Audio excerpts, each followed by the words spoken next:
अस्सलाम वालेकुम स्टूडेंट्स। इस लेक्चर में हम ऑल्टरनेटिंग करंट जनरेटर को डिस्कस करेंगे और जो सेकेंड ईयर का यूनिट 14 है ये उस यूनिट के डिटेल क्वेश्चन के रिस्पेक्ट से सबसे इम्पोर्टेंट क्वेश्चन में आता है। तो सबसे पहले हम ये देखेंगे कि जनरेटर क्या होता है। तो जनरेटर हम एक ऐसी डिवाइस को कहते हैं जो मैकेनिकल एनर्जी को इलेक्ट्रिकल एनर्जी में कन्वर्ट करे। हम जिसे डिस्कस कर रहे हैं वो ऑल्टरनेटिंग करंट जनरेटर है। चूंकि ये जनरेटर है तो इट मीन्स ये मैकेनिकल एनर्जी को इलेक्ट्रिकल एनर्जी में कन्वर्ट करेगा, लेकिन ये ऑल्टरनेटिंग करंट जनरेटर है। इसका मतलब ये होगा कि हमें इसकी आउटपुट में जो इलेक्ट्रिसिटी मिलेगी वो in the form of alternating current मिलेगी। तो हम इसे स्टार्ट करते हैं। सबसे पहले हमें जनरेटर को डिफाइन करना है। तो सबसे पहले हम इसकी डेफिनेशन लिखेंगे जिसके मुताबिक इट इज़ अ डिवाइस, यानी ये एक ऐसी डिवाइस होगी दैट कन्वर्ट्स, जो कन्वर्ट करेगी मैकेनिकल एनर्जी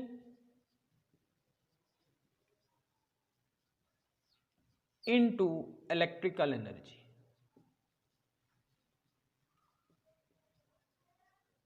इट मीन्स हम इसे इनपुट में मैकेनिकल एनर्जी प्रोवाइड करेंगे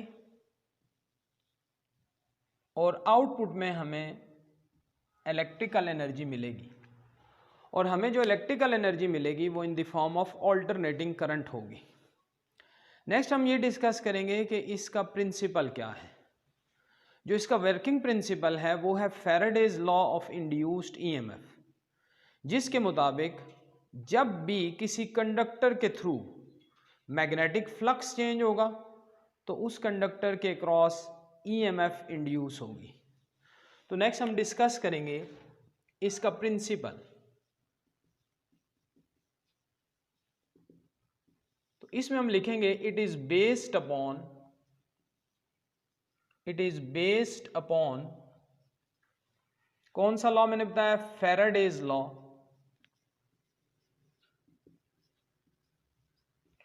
ऑफ इंड्यूस्ड ईएमएफ। नेक्स्ट हम डिस्कस करेंगे इसकी कंस्ट्रक्शन।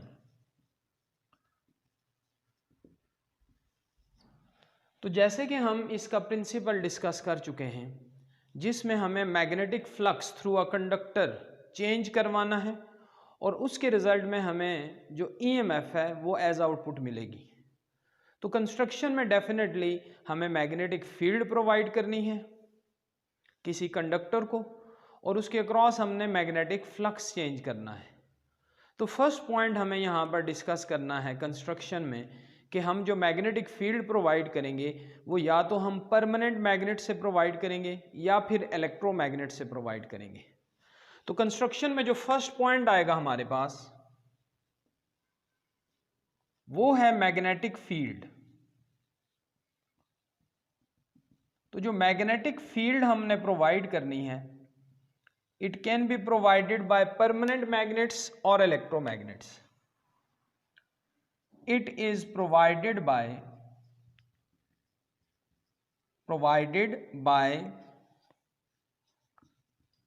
permanent और electromagnets। नेक्स्ट सेकेंड पॉइंट में हम डिस्कस करेंगे एक रेक्टेंगुलर कॉइल। इसी के थ्रू हमें मैग्नेटिक फ्लक्स चेंज करना होगा। रेक्टेंगुलर कॉइल,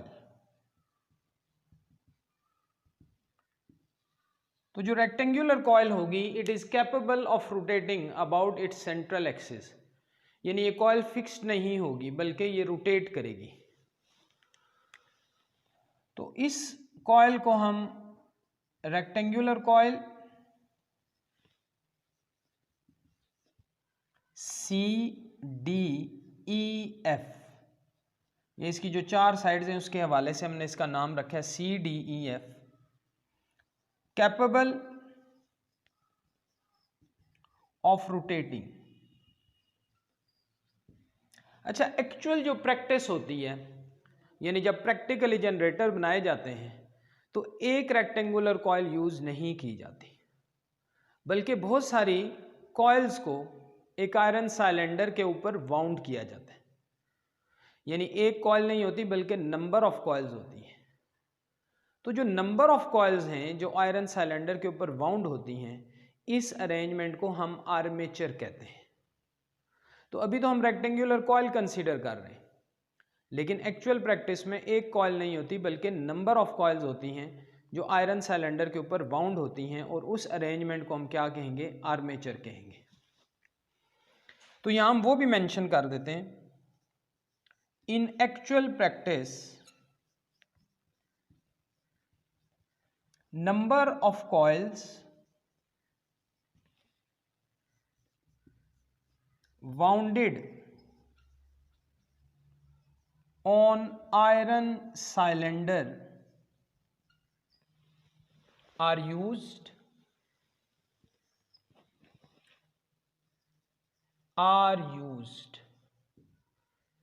this arrangement, यानी जो कॉइल्स की अरेंजमेंट होगी,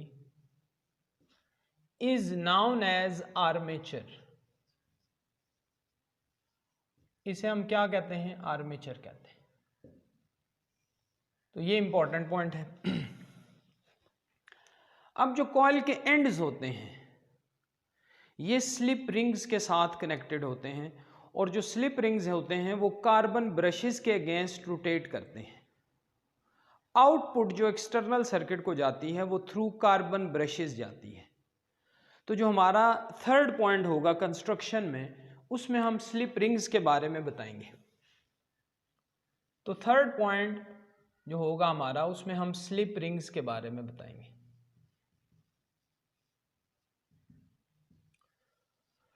ends of coil are connected to slip rings.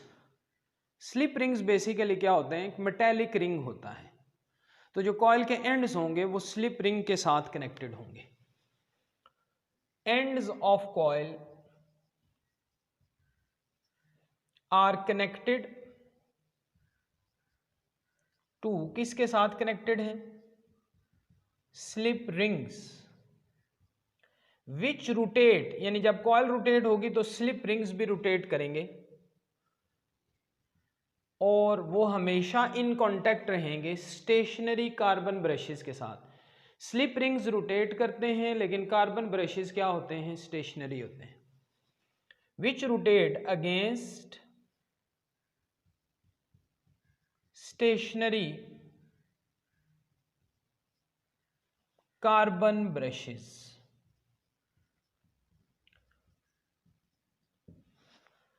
तो अब जब मैं इसको फिगर की फॉर्म में ड्रॉ करूंगा तो मुझे उम्मीद है कंस्ट्रक्शन के जो सारे पॉइंट्स हमने डिस्कस किए हैं ये आपको इजीली समझ आ जाएंगे।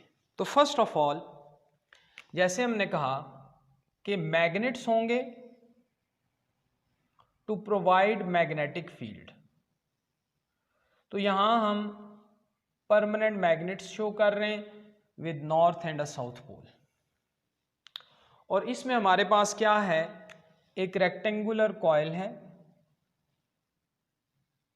दिस इज रेक्टेंगुलर कॉइल, और इसकी जो साइड्स हमने वहां पर लिखी थी CDEF, CDEF,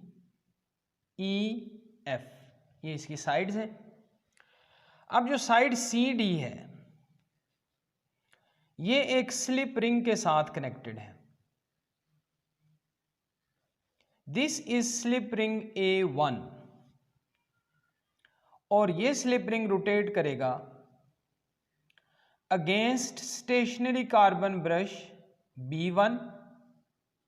ये एक अरेंजमेंट है जो कार्बन ब्रश को इस स्लिप रिंग के साथ इन कांटेक्ट रखती है।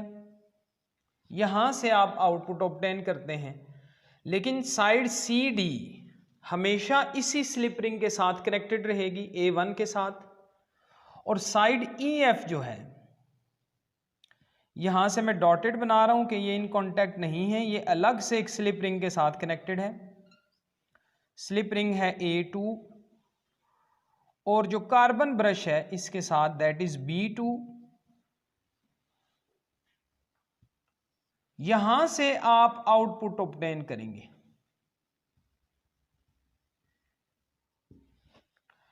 तो इट मीन्स के जो साइड CD है it always remain connected to slip ring A1 while side EF always remain connected to slip ring A2.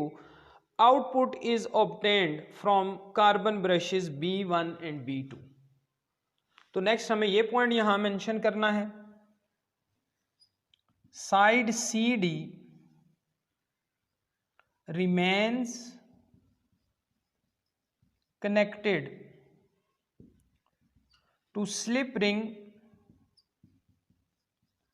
A1 while side EF remains connected to slip ring A2। और जैसे मैंने ये कहा आपसे कि हम आउटपुट कहां से ऑब्टेन करेंगे, across carbon brushes. Output is obtained across carbon brushes B1 and B2। तो ये हमने कंस्ट्रक्शन का जो पार्ट है उसमें उसे कंप्लीट कर लिया है, जिसमें हमने सारी कंस्ट्रक्शन को डिस्कस किया है। अब नेक्स्ट हम डिस्कस करेंगे working of alternating current generator.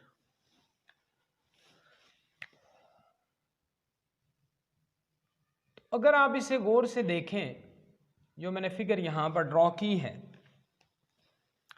इस कॉइल को अगर आप इमेजिन करें, अगर हम इस कॉइल को रोटेट करेंगे तो रोटेट कैसे करेंगे, कोई भी मैकेनिकल मींस हम यूज कर सकते हैं, डिफरेंट मैकेनिकल मींस यूज हो सकते हैं टू रोटेट द कॉइल। तो क्या होगा, इस कॉइल के थ्रू फ्लक्स चेंज होगा और इस कॉइल के अक्रॉस EMF इंड्यूस होगी। जो EMF इंड्यूस होगी वो किस तरह की होगी, वो कांस्टेंट मैग्नीट्यूड की होगी या वेरिएबल मैग्नीट्यूड की होगी, और उसकी डायरेक्शन क्या होगी, ये सारी बातें हमें नेक्स्ट डिस्कस करनी है। लेकिन फर्स्ट ऑफ ऑल हम वर्किंग में ये बताएंगे कि कॉइल की रोटेशन की वजह से flux through the coil change होगा और उसमें EMF इंड्यूस होगी। तो यहां हम ये डिस्कस कर रहे हैं, व्हेन कॉइल इज रोटेटेड, जब हम कॉइल को रोटेट करेंगे bye some mechanical means, mechanical means कोई से भी हो सकते हैं, तो उससे क्या होगा, flux through the coil changes, coil के थ्रू फ्लक्स चेंज होगा and EMF is induced in it. एक पॉइंट यहां पर आप क्लियर करेंगे, ये जो EMF इंड्यूस होगी, आपने दो टाइप्स ऑफ EMF पढ़ी हुई हैं पहले से, एक है स्टैटिकली इंड्यूस्ड EMF और एक है डायनामिकली इंड्यूस्ड EMF। ये EMF होगी dynamically induced EMF, because magnetic field uniform है और उसमें कंडक्टर मूव कर रहे हैं, तो मोशन ऑफ कंडक्टर की वजह से जो EMF इंड्यूस होती है उसे हम डायनामिकली इंड्यूस्ड EMF कहते हैं। तो ये जो EMF इंड्यूस हो रही है, यहां मैं आप समझने के लिए लिख देता हूं, ये डायनामिकली इंड्यूस्ड EMF है।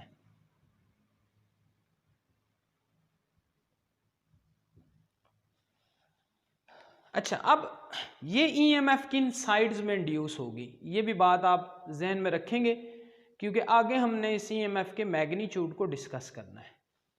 EMF सिर्फ इंड्यूस होगी साइड CD और साइड EF,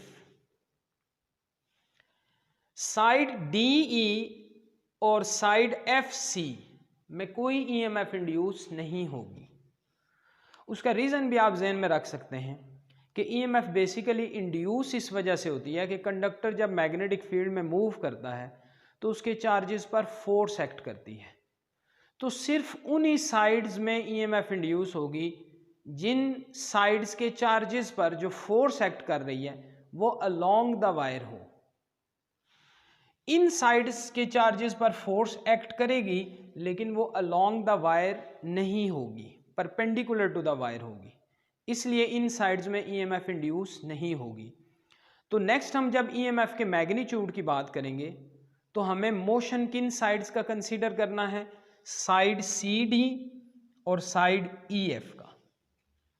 जब हम इन साइड्स के मोशन को कंसीडर करेंगे तो हम ईएमएफ के मैग्नीट्यूड के बारे में बता सकते हैं कि ईएमएफ का मैग्नीट्यूड मैक्सिमम है या मिनिमम है।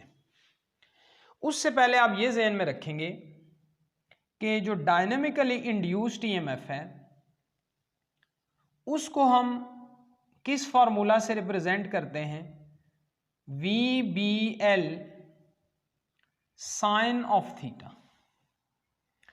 तो इसमें वाज़े तौर पर अगर motion of conductor perpendicular to field होगा तो ईएमएफ मैक्सिमम होगी बिकॉज साइन ऑफ थीटा आ रहा है, और अगर motion of conductor parallel to field होगा तो फिर ईएमएफ जीरो होगी। तो यहां पर जो थीटा है इसके बारे में मैं बता दूं, ये है between velocity of conductor and magnetic field, और यहां से वाजे है कि अगर conductor perpendicular to field move होगा तो ईएमएफ मैक्सिमम होगी, और अगर कंडक्टर पैरेलल या anti parallel to field move करेगा तो ईएमएफ जीरो होगी। तो दो चीजें जो मैंने आपको बताई हैं वो मैं फिर से एक समराइज फॉर्म में आप बता दूं। एक तो ईएमएफ इंड्यूस होगी साइड सी डी और ई एफ में, ये दो साइड्स हैं जिनमें ईएमएफ इंड्यूस होगी, और इन साइड्स में जो ईएमएफ इंड्यूस हो रही है अगर ये साइड्स परपेंडिकुलर टू फील्ड हैं तो वो ईएमएफ मैक्सिमम होगी, और अगर ये साइड्स पैरेलल और anti parallel to magnetic field move करेंगी तो फिर ईएमएफ क्या होगी, जीरो होगी। तो सबसे पहले हम डिस्कस करते हैं horizontal position of the coil, coil की हॉरिजॉन्टल पोजीशन। तो इस पोजीशन को मैं ड्रॉ करता हूं, तो उसमें हम देखते हैं कि ईएमएफ का मैग्नीट्यूड क्या होगा। तो ये मैं मैग्नेटिक फील्ड ड्रॉ कर रहा हूं, इसमें मैं ये हॉरिजॉन्टल पोजीशन कॉइल की ड्रॉ कर रहा हूं। आगे मैं कंप्लीट फिगर नहीं ड्रॉ करूंगा क्योंकि जस्ट हमने इसमें साइड्स की डायरेक्शन ऑफ मोशन के हवाले से बात करनी है। तो ये पोजीशन इस तरह है, अगर कॉइल क्लॉकवाइज रोटेट करेगी तो यहां मैं मार्कर से आपको इसकी साइड्स की डायरेक्शन ऑफ मोशन बताऊंगा। देखिए ये हॉरिजॉन्टल पोजीशन है कॉइल की, तो अगर मैं इसे क्लॉकवाइज रोटेट करता हूं तो C D side upward move कर रही है और E F side downward move कर रही है। इसका मतलब क्या हुआ, this is side C D, it is moving upward, और जो साइड ई एफ है इट इज मूविंग डाउनवर्ड्स। तो magnetic field is from north to south. तो you can see that velocity of these sides is perpendicular to magnetic field. जब ये sides magnetic field के perpendicular move कर रही हैं तो इनमें जो ईएमएफ इंड्यूस हो रही है वो मैक्सिमम है। आप इस बात को फ्लक्स लिंकेजेस की फॉर्म में भी एक्सप्लेन कर सकते हैं, यानी आप ये कहेंगे कि जब कॉइल हॉरिजॉन्टल है तो इसके थ्रू फ्लक्स जीरो है, इसके अंदर से कोई लाइन पास नहीं कर रही, लेकिन इस पोजीशन पर rate of change of flux linkages maximum है। तो आप पता है ईएमएफ डिपेंड करती है rate of change of flux linkages, तो इस पोजीशन में rate of change of flux linkages maximum है, इसलिए ईएमएफ मैक्सिमम है। तो आप दो तरह से बता सकते हैं कि जो ईएमएफ कैरिंग साइड्स हैं C D and E F, they are moving perpendicular to magnetic field, rate of change of flux linkages is maximum, hence EMF will be maximum तो हॉरिजॉन्टल पोजीशन में ईएमएफ की हमें कौन सी value मिलेगी, maximum value. तो यहां हम ये मेंशन कर देंगे sides C D and E F are moving perpendicular to magnetic field. एक तो इससे आप एक्सप्लेन कर सकते हैं, और दूसरी बात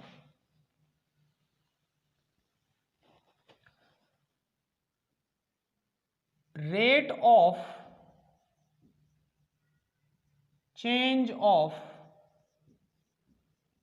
फ्लक्स लिंकेजेस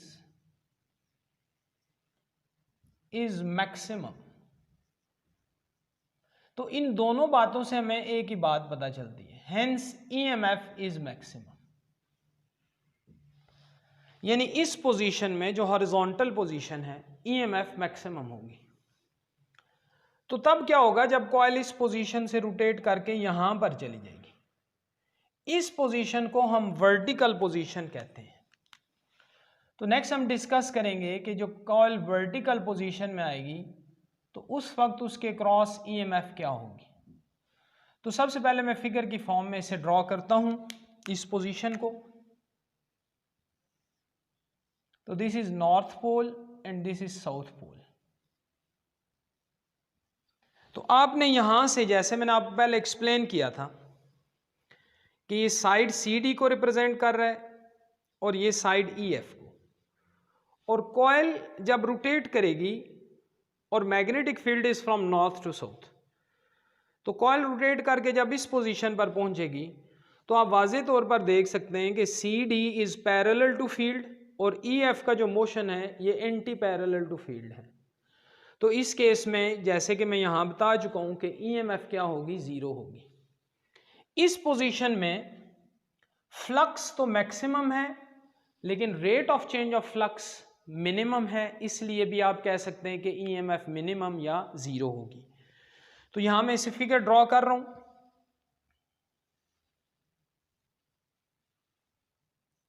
तो जो साइड सी डी है, this is side C D and this is side E F.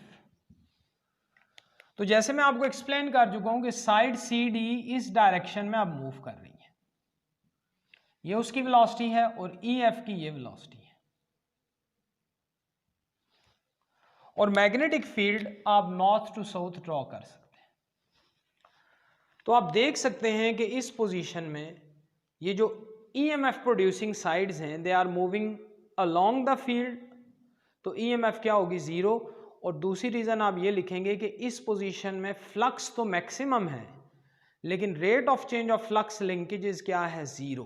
तो इस पोजीशन पर ईएमएफ क्या होगी, जीरो होगी। तो sides C D and E F are moving along the field. एक तो ये आप बता सकते हैं, और दूसरा आप rate of change of flux linkages is minimum, hence. तो इन दोनों बातों से हमें क्या पता चलेगा, ईएमएफ इज मिनिमम और जीरो।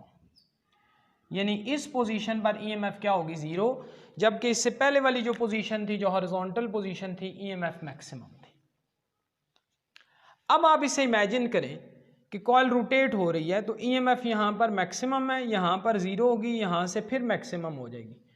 तो जब कॉइल रोटेट करेगी और अपनी वर्टिकल और हॉरिजॉन्टल पोजीशन से पास करती रहेगी, तो ईएमएफ भी अपनी मैक्सिमम और मिनिमम वैल्यूज के दरमियान चेंज होती रहेगी। यहाँ से हमें ये पता चल रहा है कि जो हमारे पास ईएमएफ इंड्यूस हो रही है, ये एक कांस्टेंट मैग्नीट्यूड की ईएमएफ नहीं है, बल्कि ये ऐसी ईएमएफ है जिसका मैग्नीट्यूड क्या होता रहता है, चेंज होता रहता है। तो यहाँ हम फाइनल कंक्लूजन बता देंगे, as coil rotates EMF changes between its maximum and minimum values। तो यहां से हमें ये वाजे हो रहा है कि जो EMF इंड्यूस हो रही है ये कांस्टेंट मैग्नीट्यूड की नहीं है। अब हम ये देखेंगे कि जो EMF की डायरेक्शन है या EMF के रिजल्ट के तौर पर जो इंड्यूस करंट प्रोड्यूस हो रहा है उसकी डायरेक्शन है, वो डायरेक्शन कैसे चेंज होगी, कैसे रिवर्स होगी। तो हम अब डिस्कस करेंगे इंड्यूस करंट की डायरेक्शन। तो उसके लिए सबसे पहले हमें जो इनिशियल उसकी कॉइल की पोजीशन हमने कंसीडर की है वो ड्रॉ करनी है। तो फर्स्ट ऑफ ऑल हम देखेंगे पोजीशन 1। इसकी जो फिगर है इसको समझना बहुत ही ज़रूरी है। तो हम कॉइल हॉरिजॉन्टल पोजीशन में ड्रॉ करेंगे क्योंकि हमें पता है हॉरिजॉन्टल पोजीशन में EMF मैक्सिमम होती है। तो सबसे पहले हम कॉइल की ये पोजीशन ड्रॉ कर रहे हैं। कॉइल की जो साइड्स हैं हम जैसे पहले बता चुके हैं, दिस इज साइड CD, और इसका आपने ख्याल रखना है कि साइड CD जो है ये हमेशा स्लिप रिंग A1 के साथ कनेक्टेड होगी और जो स्लिप रिंग A1 है ये हमेशा कार्बन ब्रश B1 के साथ कनेक्टेड होगा, और जो साइड EF है ये हमेशा कनेक्टेड होगी टू स्लिप रिंग A2, और ये स्लिप रिंग रोटेट करेगा अगेंस्ट कार्बन ब्रश B2, और यहां से एक्सटर्नल सर्किट्स को आउटपुट करंट सप्लाई होगा। तो ये जो हॉरिजॉन्टल पोजीशन है कॉइल की, अगर कॉइल हम क्लॉकवाइज रोटेशन इसकी कंसीडर करें तो इस सिचुएशन में क्या है, देखिए जो साइड CD है अगर हम इसे क्लॉकवाइज रोटेशन कंसीडर कर रहे हैं तो ये अपवर्ड मूव कर रही है, और जो साइड EF है ये डाउनवर्ड मूव कर रही है। तो CD की डायरेक्शन ऑफ मोशन हम ड्रॉ कर रहे हैं अपवर्ड्स, और जो साइड EF है इसकी डायरेक्शन ऑफ मोशन है डाउनवर्ड्स। और मैग्नेटिक फील्ड अगर मैं ड्रॉ करूं तो ये नॉर्थ टू साउथ। तो इस पोजीशन में हमें डायरेक्शन ऑफ इंड्यूस्ड करंट बतानी है। तो motion of conductor in magnetic field के केस में अगर हमें direction of induced current find करनी हो तो हम यूज करते हैं फ्लेमिंग्स राइट हैंड रूल। तो इस रूल के मुताबिक हमें अपने राइट हैंड का थंब, इंडेक्स फिंगर और मिडल फिंगर ये म्यूचुअली परपेंडिकुलर स्ट्रेच करने हैं। उसके बाद थंब को direction of motion of conductor के लॉन्ग प्लेस करना है। Index finger should be along magnetic fields direction. तो जो मिडल फिंगर होगी ये हमें डायरेक्शन ऑफ इंड्यूस्ड करंट बताएगी। अब हम अपनी गिवन सिचुएशन में ये रूल अप्लाई करते हैं।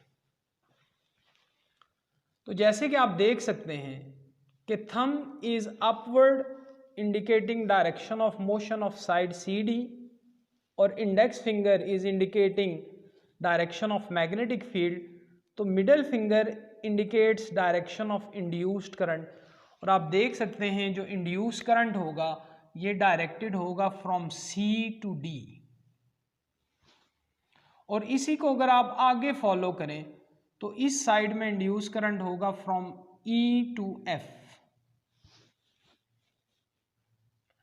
अब अगर आप E से F इसे फॉलो करें तो EF साइड किसके साथ कनेक्टेड है, A2 के साथ, और वो आगे B2 के साथ। तो ये आउटवर्ड डायरेक्शन बन रही है, यानी करंट लीव कर रहा है थ्रू B2। और अगर आप CD के हिसाब से डायरेक्शन ड्रॉ करें तो करंट एंटर हो रहा है B1 से, ये देखें C टू D फ्लो कर रहा है, फिर E से F आ रहा है और एक्सटर्नल सर्किट के लिए लीव कर रहा है फ्रॉम B2। तो पहली बात हमें ये मेंशन करनी है कि इस पोजीशन में side CD is moving upwards, पहली बात। दूसरी बात, current is from C to D and from E to F। और तीसरी बात, करंट एंटर्स थ्रू B1, यानी B1 से एंटर हो रहा है एंड लीव्स थ्रू B2, और B2 से ये लीव कर रहा है। तो फर्स्ट थिंग, इस पोजीशन को हम कैसे डिस्क्राइब करेंगे? Side CD is moving upwards. हमने जो इंड्यूस करंट की डायरेक्शन फाइंड की है ये फ्लेमिंग्स राइट हैंड रूल से फाइंड की है। करंट फ्लो कर रहा है फ्रॉम, कहां से? C to D and from E to F। External circuit के हिसाब से आप बताएंगे current enters through B1 and leaves through B2। तो ये तो पोजीशन 1 है। नेक्स्ट हम डिस्कस करेंगे पोजीशन 2 को। इसको भी आपने बड़ी तवज्जो के साथ समझना है। पोजीशन 2 हम डिस्कस करेंगे आफ्टर हाफ रोटेशन, यानी जब हाफ रोटेशन हो जाएगी तो फिर सिचुएशन क्या होगी। तो जैसे मैंने आपसे कहा था कि अगर हम इस पोजीशन को देखें, side CD is moving upward and side EF is moving downwards, तो let give this coil a half rotation. अब आपने ध्यान से देखना है। Now CD is moving downward और EF is moving upwards. Half rotation के बाद क्या होगा? CD EF की जगह आ जाएगी और EF CD की जगह आ जाएगी। अब इसको हम पिक्चर की फॉर्म में रिप्रेजेंट करते हैं जी। तो यहां हम कॉइल अब ड्रॉ करेंगे, लेकिन जैसे मैंने पहले भी कहा है कि आपने जो स्लिप रिंग्स हैं वो हमेशा जो A1 है वो साइड CD के साथ कनेक्टेड होगा, जो A2 है वो EF के साथ कनेक्टेड होगा। तो अब साइड CD इस पोजीशन पर आ गई है, तो इसके साथ आपने स्लिप रिंग कौन सा बनाना है? A1 और कार्बन ब्रश B1 और ये एक्सटर्नल सर्किट। यहां से करंट एक्सटर्नल सर्किट में जा रहा है। जो साइड EF है, अब इसको आपने इसका कनेक्शन शो करना है, डॉटेड से आगे हम लेके जा रहे हैं स्लिप रिंग A2 के साथ, और ये रोटेट करेगा against stationary carbon brush B2, और यहां से एक्सटर्नल सर्किट को करंट डिलीवर होगा। अब इस सिचुएशन में देखें, साइड CD डाउनवर्ड मूव कर रही है और साइड EF किस तरफ मूव कर रही है? अपवर्ड। अगेन अगर आप Fleming's right hand rule apply करें तो अब direction of current F to E होगा और अब होगा D टू C। आप राइट हैंड रूल अप्लाई करके ये direction of current find out कर सकते हैं, जैसे कि मैंने पहले आपको बताया। तो अब डायरेक्शन ऑफ करंट रिवर्स हो चुकी है। कैसे रिवर्स हो चुकी है? पहले थी फ्रॉम C टू D, अब है फ्रॉम D टू C। पहले थी फ्रॉम E टू F, अब है फ्रॉम F टू E। और अगर आप इसे एक्सटर्नल सर्किट के हिसाब से देखेंगे तो ये आप बात ज़्यादा क्लियर होगी। लेट्स सपोज मैं यहाँ पर एक लोड रेजिस्टर बनाता हूँ। लोड रेजिस्टर से मुराद है जो external circuit electrical energy use कर रहे हैं। तो इसमें डायरेक्शन ऑफ करंट ये बन रही है। और अगर मैं यहाँ पर लोड रेजिस्टर कनेक्ट करूँ, उसे शो करूँ, तो अब डायरेक्शन ऑफ करंट क्या होगी? देखिए साइड DC जो करंट आ रहा है ये A1 के साथ कनेक्टेड है, ये B1 से लीव करेगा, और F टू E अगर आप करंट को यहाँ से रिट्रेस करें तो ये करंट इस तरह से जा रहा है, यानी B2 से एंटर होगा, तो एक्सटर्नल लोड के क्रॉस करंट इस डायरेक्शन में है। तो इस और इस डायरेक्शन में आप देख सकते हैं कि ये दोनों डायरेक्शंस एक दूसरे के ऑपोजिट हैं, यहाँ से ये बात वाज़े हो रही है कि हर हाफ रोटेशन के बाद डायरेक्शन ऑफ इंड्यूस्ड करंट और direction of induced EMF reverse हो जाएगी। तो इस पोजीशन में क्या हो रहा है, side C D is moving, ये मूव कर रही है डाउनवर्ड्स। तो करंट की डायरेक्शन क्या है, current is now from D to C and from F to E. और अगर हम करंट की एंट्री और लीविंग पॉइंट्स बताएं तो अब current leaves through B1, current leaves through B1 and enters through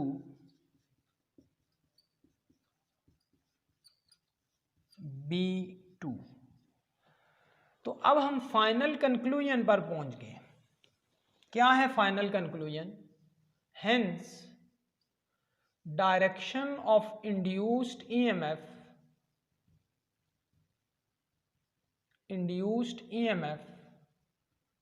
and induced current reverses, ये exactly reverse हो जाती है आफ्टर ईच हाफ रोटेशन। हर हाफ रोटेशन के बाद डायरेक्शन ऑफ इंड्यूस्ड करंट और इंड्यूस्ड ईएमएफ रिवर्स हो जाती है। नेक्स्ट स्टूडेंट्स, हमें डिस्कस करना है मैग्नीट्यूड ऑफ इंड्यूस्ड ईएमएफ, उसे हमने फॉर्मुलेट करना है। हम पहले से डिस्कस कर चुके हैं कि जो इंड्यूस्ड ईएमएफ है इसका मैग्नीट्यूड चेंज होता है विद टाइम। अब हम इसे फॉर्मुलेट करेंगे। तो इंड्यूस्ड ईएमएफ का मैग्नीट्यूड हम फाइंड कर सकते हैं यूजिंग फैराडेज लॉ। तो स्टार्ट हम उसी से करेंगे। अकॉर्डिंग टू फैराडेज लॉ, जो इंड्यूस्ड ईएमएफ है वो इक्वल होती है negative of rate of change of flux linkages. अब इसमें जो फ्लक्स है, मैग्नेटिक फ्लक्स किसके इक्वल होता है, dot product of magnetic induction and area vector. और अगर आप डॉट प्रोडक्ट ओपन करेंगे तो ये होगा BA कॉज ऑफ थीटा, या फिर आप थीटा की जगह ओमेगा टी लिख सकते हैं, क्योंकि ये बात आप पता है कि ओमेगा किसके इक्वल होता है, थीटा बाई टी। तो यहां से ये बात क्लियर है, थीटा किसके इक्वल होगा, ओमेगा टी। तो अब ये जो वैल्यू है ये हम इक्वेशन 1 में पुट करेंगे। Now equation 1 becomes EMF is equal to -n delta, phi की जगह हम लिखेंगे BA cos of omega t divided by delta t. तो ये बेसिकली डेरिवेटिव है विद रिस्पेक्ट टू टाइम। तो B और A पर ये अप्लाई नहीं होगा क्योंकि B और A with respect to time change नहीं हो रहे। तो हम B और A को डेल्टा से बाहर लिख लेंगे। Induced EMF is equal to -n BA। अब ये डेरिवेटिव जो विद रिस्पेक्ट टू टाइम होगा ये अप्लाई होगा कॉज ऑफ ओमेगा टी पर।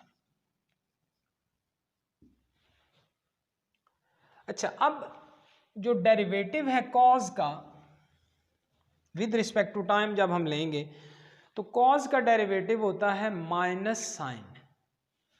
तो यहां भी जब हम डेरिवेटिव लेंगे -nBA, तो ये है derivative of cos of omega t with respect to time. तो derivative of cos of omega t किसके इक्वल होगा, minus sine of omega T.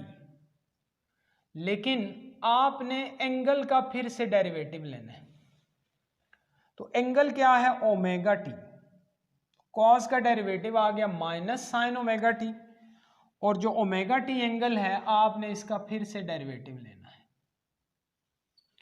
Again omega पर ये डेरिवेटिव अप्लाई नहीं होगा क्योंकि ओमेगा है एंगुलर वेलोसिटी ऑफ कॉइल और वो कांस्टेंट है, तो उस पर ये टाइम का डेरिवेटिव अप्लाई नहीं होगा। तो ओमेगा को हम अगेन ब्रैकेट से बाहर लिख लेंगे, माइनस मल्टीप्लाई माइनस, ये पॉजिटिव होगा, तो यहां क्या रह जाएगा sine of omega t delta t divided by delta t, तो टाइम का derivative with respect to time ये 1 आ जाएगा। तो हमारे पास ये इक्वेशन आ गई है n omega A B sine omega t, और ओमेगा टी आप पता है कि थीटा के इक्वल है, या आप इसे इस फॉर्म में भी लिख सकते हैं n omega A B sine of theta. This is equation number 2। Finally हम फाइंड करेंगे मैक्सिमम ईएमएफ। तो आप देख रहे हैं जैसे कि यहां साइन ऑफ थीटा आ रहा है और साइन ऑफ थीटा की मैक्सिमम वैल्यू 90 डिग्री पर होती है।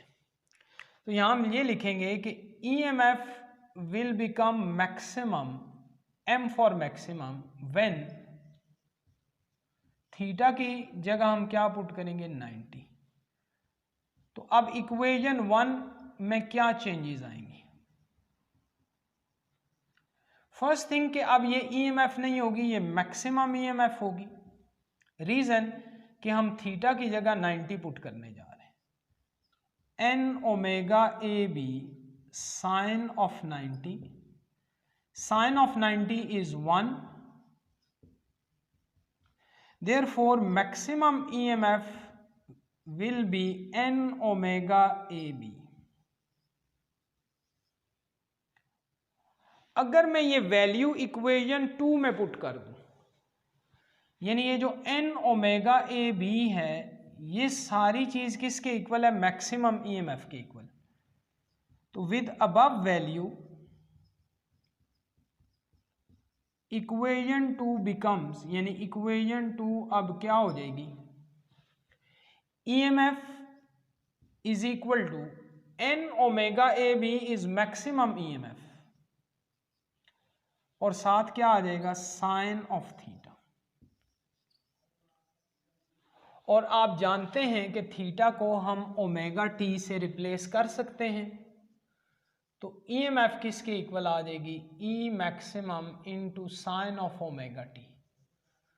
तो यहां से आप देख सकते हैं कि एज टाइम चेंजेस EMF का मैग्नीट्यूड क्या होगा? चेंज होगा। अब हम इसे ग्राफिकली रिप्रेजेंट कर सकते हैं, ग्राफिकल रिप्रेजेंटेशन।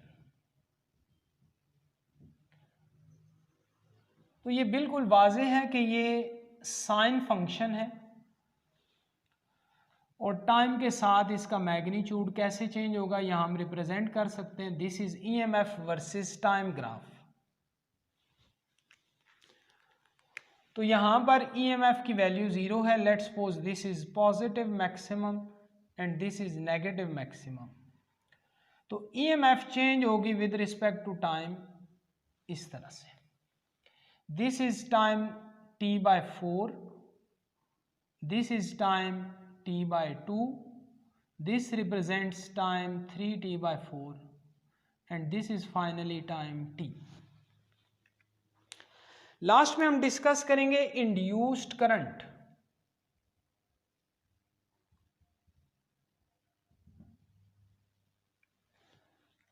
तो करंट को हम रिप्रेजेंट कर सकते हैं I is equal to EMF divided by R। EMF की वैल्यू हम पुट कर देंगे E maximum sine of omega t divided by R। E by R is current, तो E maximum divided by R will be maximum current, that is Im sine of omega t।